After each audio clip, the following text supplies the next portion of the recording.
Tugasku menemanimu. 你们身为神形，却掀起战争，使生灵涂炭，海神之戒。 Hai sahabat Pasuk, kembali bersama Miminata di sini. Kali ini kita akan melanjutkan menyelam dalam alur cerita novel Solen 2.5 Legenda Alam Dewa.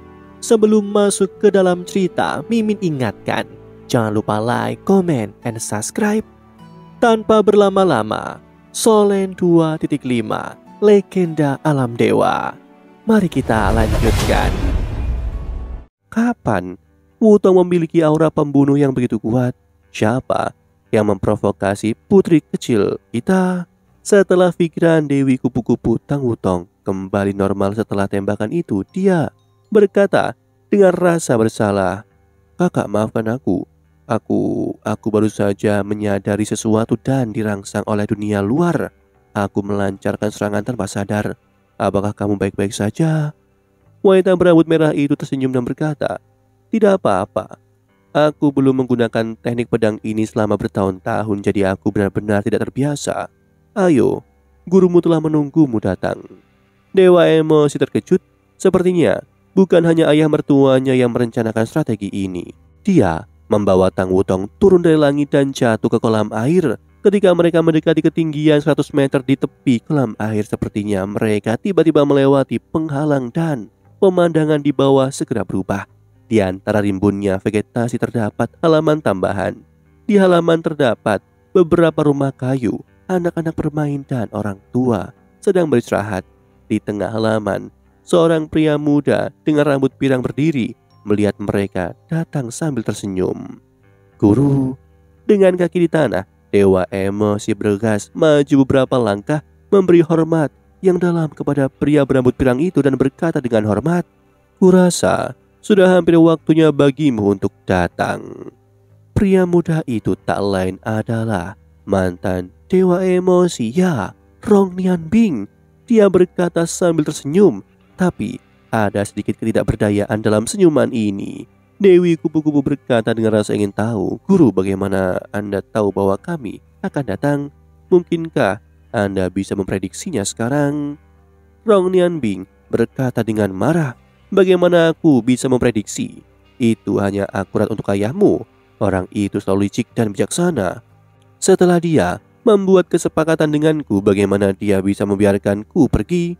Sudah berakhir. Aku kira masalah ini akan datang. Benar saja, kalian berdua berlari ke sini. Kamu tidak dapat pergi ke aula 3 harta karun tanpa apa-apa. Selain itu, kamu memiliki aura dewa Asura. Jika ini tidak mendesak, mungkinkah Tang San dapat memberimu barang-barang ini?" Dewa emosi memandang pria berambut pirang itu dengan heran. "Guru, apakah Anda sudah membuat kesepakatan dengan ayah mertuaku?" Pria berambut pirang itu tersenyum pahit dan berkata, "Bukankah dia sudah menghitungnya? Omong-omong, masalah ini masih terserah padamu. Saat itu, ketika kamu berkultivasi di Bulan Doulo, hal pertama yang kamu lihat adalah ayah mertuamu. Mungkin orang lain tidak mengenalnya, tapi aku tahu betul tentangnya. Ayah mertuamu sebenarnya adalah seorang pemalas. Dia ingin membawa ibu mertuamu berkeliling alam semesta, tapi dia tidak bisa melepaskan tanggung jawab ini. Dia telah mencari penerus beberapa kali, tetapi tidak ada yang cocok. Akhirnya dia bertemu denganmu, dan kamu menjalin hubungan dengan Wutong. Ketika kamu jatuh cinta, dia mulai mengasahmu dengan berbagai cara, mempersiapkanmu untuk mewarisi posisi dewanya di masa depan. Setelah beberapa saat, dia pergi untuk mundur. Pada saat itu, aku kebetulan keluar dari retret. Sebelum dia mundur, dia mengizinkanku untuk membantu mengurus situasi di Bulan Doulo. Aku segera menemukanmu. Pada awalnya, aku tidak tahu bahwa kamu adalah objek pilihannya, jadi aku sangat gembira. Setelah mengamatimu sebentar, aku mengetahui tentang gadis kecil Wutong ini dan aku sudah memahami sesuatu pada waktu itu. Omong-omong, aku tidak tahan kesepian untuk waktu yang lama dan aku datang ke alam dewa bertahun-tahun lebih awal dari ayah mertuamu. Aku ingin membawa keluargaku pergi untuk waktu yang lama. Aku memberikan posisiku kepadamu. Setelah retret ayah mertuamu berakhir, dia mengetahui bahwa dia secara alami akan berhenti, tetapi itu tetap dilakukan dan dia tidak punya pilihan selain terus menyiksamu pada saat itu. Aku tidak berani membuatnya lebih marah. Itu juga tidak buruk untukmu." Mendengar apa yang dikatakan gurunya, wajah Dewa Emosi menjadi sedikit gelap. Ternyata ayah mertuanya menyiksanya, dan itu sebagian besar karena gurunya ini pemimpin dewa tingkat pertama, Rong Nianbing. Rong Nianbing tersenyum dan berkata, "Jangan cemberut nak, meskipun kamu telah banyak menderita, bukankah kamu sudah mencapai akhir dari kesulitanmu? Kamu juga sudah mendapatkan seorang wanita cantik. Gurumu ini juga menderita pembalasan. Apakah kamu ingat ketika kamu pertama kali datang ke alam dewa? Ayah mertuamu masih berusaha mempersulitmu. Saat itu aku pikir dia masih marah, tetapi dalam keputusannya, aku harus memintanya untuk membiarkanmu tetap. Terserah dia untuk membuat kondisinya. Ayah mertuamu, dia licik seperti rubah." Berbicara tentang ini, wajah Rong Nianbing berubah sedikit gelap. "Aku berjanji padanya bahwa dalam waktu 30 tahun, aku tidak akan meninggalkan alam dewa. Jika terjadi sesuatu padanya, aku akan membantunya. Setidaknya sekali, tidak apa-apa, tapi siapa tahu ketika aku berjanji padanya, dia mengatakan kepadaku bahwa dia ingin membiarkanmu pergi untuk waktu yang lama dan dia tidak berencana untuk membuat masalah untukmu lagi. Penggabungan di bawah penindasan. Penggabungan adalah yang tercepat. Setelah penggabungan selesai, lebih baik menikahi Wutong. Dia menyebalkan." Dewi kupu-kupu Tang Wutong tersenyum lebar dan berkata, "Guru, jangan menangis. Kamu dan ayahku memiliki perhitungan. Siapapun yang memintamu untuk menghitungnya terlebih dahulu, dia akan menghitungnya secara terbaik. Bukankah itu normal?" Rong Nianbing berkata dengan marah, "Tapi dia memiliki semua manfaat pada akhirnya. Menantu laki-lakinya telah mewarisi posisiku sebagai dewa. Bukankah itu masih orangnya? Dan itu, dia sudah lama memiliki firasat tentang alam dewa jika sesuatu yang besar terjadi demi kedamaian alam dewa. Setelah kultivasi tertutup itu, dia tidak berencana untuk menyerahkan posisi ilahi kepada Yu Hao, tetapi harus mengambil tanggung jawab ini sendiri. Kemudian aku memikirkannya dengan hati-hati. Dia membiarkanku datang untuk memantau benua Dolo. Sangat mungkin aku telah jatuh ke dalam perangkapnya dan memilih Yu Hao sendiri. Mungkin orang ini diam-diam bersenang-senang di belakangku. Para dewa diikat bersamaan dan mereka tidak sebaik ayahmu." Yu Hao terbatuk-batuk. Dewa Emosi buru-buru batuk 2 kali dan berkata, "Guru, jangan marah. Sudah bertahun-tahun sejak ini terjadi, jadi lupakan saja." Rong Nianbing mendengus 2 kali dan berkata, "Katakan padaku, mengapa Tang San memintamu untuk datang kepadaku? Setelah aku dengan cepat memberinya hidupku padanya, aku akan segera pergi. Lebih baik untuk sedikit melihatnya di masa depan." Mata Dewa Emosi sedikit redup dan berkata, "Guru, sesuatu telah terjadi.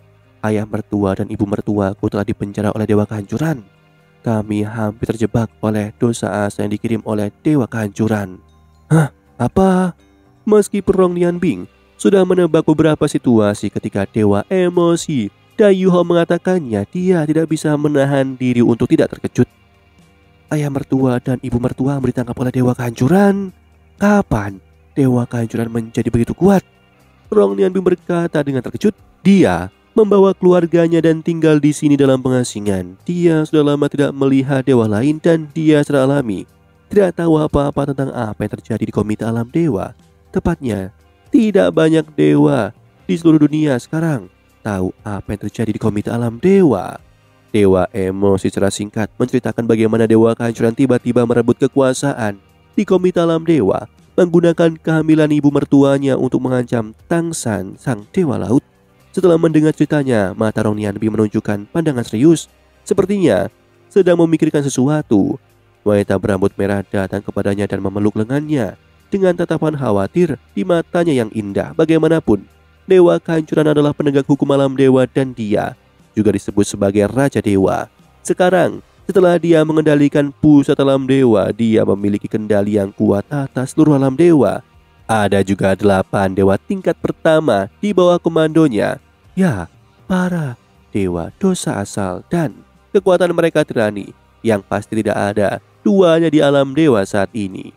Setelah beberapa lama, Bahkan ketika Dewi Kupu-Kupu Tang Wutong sedang menunggu dengan cemas, Rong Nianbing berbicara lagi. Dia bergumam, "Mengapa kamu memikirkannya? Satu-satunya perasaan yang aku miliki adalah bahwa dewa kehancuran ini adalah dewa kehancuran. Hanya sepertiku saat itu, aku tidak percaya jika kamu menghabisiku.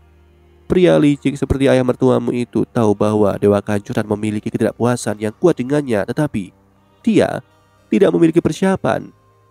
Ini tidaklah mungkin." Tang Wutong berkata dengan cemas, "Bukankah ayahku sudah siap? Kamu adalah persiapannya. Itu sebabnya kami datang kepadamu untuk meminta bantuan. Guru, kamu harus membantu kami. Bantu kami menyelamatkan ayah dan ibuku. Tolong kami." Rong Nianbing melambaikan tangannya dan berkata, "Aku tidak memiliki kemampuan untuk menyelamatkan ayah dan ibumu. Sekarang aku bahkan tidak memiliki posisi dewa. Bahkan jika aku telah mengumpulkan bertahun-tahun di alam dewa, paling-paling itu akan sama. Itu hanya kekuatan tempur dengan kekuatan dewa tingkat 1. Sangat tidak mungkin untuk mengalahkan dewa kehancuran. Aku tidak bisa memecahkan segel dewa kehancuran pada ayahmu." Dewi Kupu-Kupu tercengang. "Guru, apakah kamu tidak mau membantu kami?" Rong Nianbing mendengus dan berkata, "Mungkinkah aku bisa untuk tidak membantunya? Aku berjanji kepada ayahmu, jika aku menebak dengan benar, ayahmu pasti memiliki sesuatu untuk dikatakan kepadaku, tetapi jelas tidak bertanya kepadaku untuk menyelamatkannya secara langsung. Apakah aku benar, muridku yang berharga?" Saat dia berbicara, dia sudah melihat dewa emosi Dayu Hao. Ada kekaguman di mata Dayu Hao. "Guru, kamu terlalu bijak. Ayah mertua benar-benar memiliki sesuatu untukku membawakan kepadamu." Saat dia berbicara, dia datang ke sisi gurunya Rong Nianbing dan mengatakan sesuatu dengan suara rendah.